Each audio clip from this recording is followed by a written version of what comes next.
In this video we're going to be going over molding and resin casting. Here I have a silicone mold and a mold jacket. Some people call it a mother mold. This silicone mold is actually a matrix mold. I'll explain that as we're going through the video. Again, I just wanted to make an accurate reproduction of the foam helmet that we built. The silicone mold itself is pretty heavy. Once you put the jacket on top of that, you could have something about 20 pounds. I tried brush-on molds before, and I just felt that they slipped too much. Didn't really give me the result that I wanted when I tried to resin cast with the plastic resin. And you can see here that the mold jacket is in 3 pieces, and I've got some registration keys on the silicone mold itself, and then you can see the details on the inside. I'm going to show you how I built this. Our last video left off at this point where we sanded down our epoxy and our green glaze. I'm going to cover that foam helmet with about 1 inch of clay. I picked this up at the local art store, relatively inexpensive. It's about $15 for a giant block. Then we're going to add some of our registration keys to the outside of that. To get that fiberglass mother mold into 3 pieces, we're going to have to put up some dividers on our clay. I used cardboard and covered them with aluminum tape. The aluminum will prevent the fiberglass from sticking to itself. Also, don't forget to add your pour spout. Once your dividers are in place, you can start covering with your resin and the fiberglass chop strand. Again, I use Bondo's brand. When the fiberglass cures, it can leave some sharp edges, so you want to take the time to sand those down.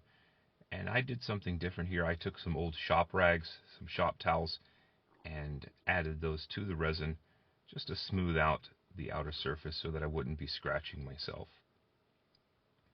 After your resin on your mother mold has cured, you can take it apart. You'll have to dig out the clay that was inside. You'll also notice that I had some paper towels here. I covered my foam helmet with some damp paper towels so the clay wouldn't stick to it, because again, we're going to use that helmet and the details in that helmet when we actually pour our silicone into this. Basically, it's an empty cavity. The clay itself, once it's removed, will leave a space that will get filled in with the silicone mold. Here you'll see one piece of our mold jacket and the details left behind once that resin had cured and the clay was cleaned out. I also took the time to cover the insides with a gel coat so they'd be a little smoother for the silicone once it was poured inside. So you'll reassemble the mother mold with the foam helmet inside, and then we'll start pouring in the silicone. You'll see little pieces of clay on the outside. I left pour spouts, so I had tiny holes that were drilled in this mother mold to again allow air to escape. And then once you're pouring the silicone into that top pour spout, you'll just cover up those vent holes as it gets higher and higher. And it takes a little while for this silicone to cure. I let it cure for several hours. But again, once it's dried in place, it's very, very heavy. When you look at the mold from the bottom, you can see the clay base that I'd used to prop up the helmet on the inside. We'll have to dig that out once we remove the silicone from the mold jacket.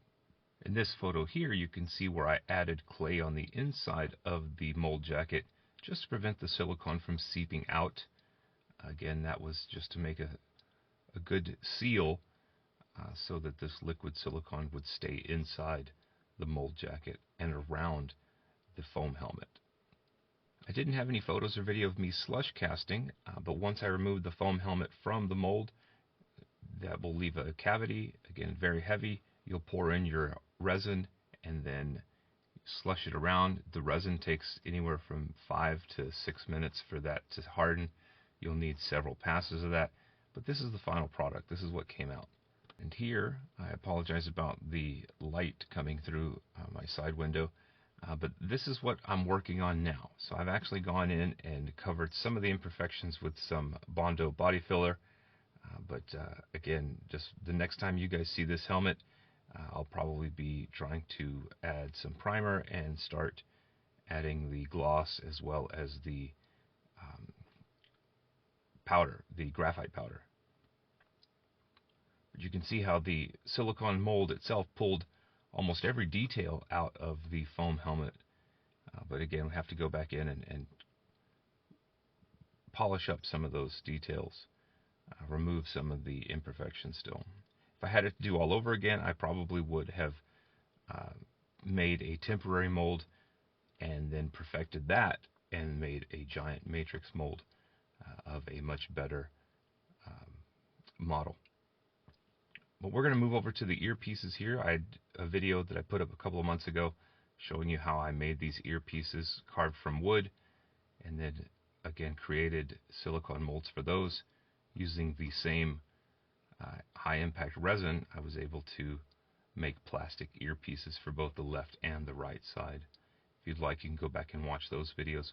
Also, I want to thank you folks for watching. If you'd like to watch how I built the foam helmet, the model itself, you can go back and see some of the previous videos. Or if you'd like to see how I am building my own Mandalorian Mercs costume, I would suggest that you like and subscribe this channel.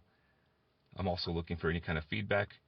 I'm kind of doing this on my own without a lot of instruction, so I'd be very, very interested in hearing some advice from those of you that have built this before. But again, here we can see the earpieces. I'm going to add those to the helmet. And the reason I did this was because I wanted to make sure that if somebody wanted to add different earpieces or modifications, you could do that and do it very easily. Again, those are just applied with a rubber grommet on the inside and an acorn nut to hold the threaded screw in place. You can see here on the lower piece there's actually 2 screws. And again, this was for modification. If someone wanted to change an earpiece, they could. So again, I want to thank you folks for watching. The next time you see this video, like I said, it will probably be in my new place, and we will be adding primer and probably go with a gloss white, maybe black, not sure yet, and then add the graphite powder. Not looking forward to the sanding, folks, but again, I really appreciate you guys following, and I would like you to like and subscribe this page. And again, give me some feedback, please. I'm looking for the comments and suggestions. So I want to thank you guys for watching. Take care.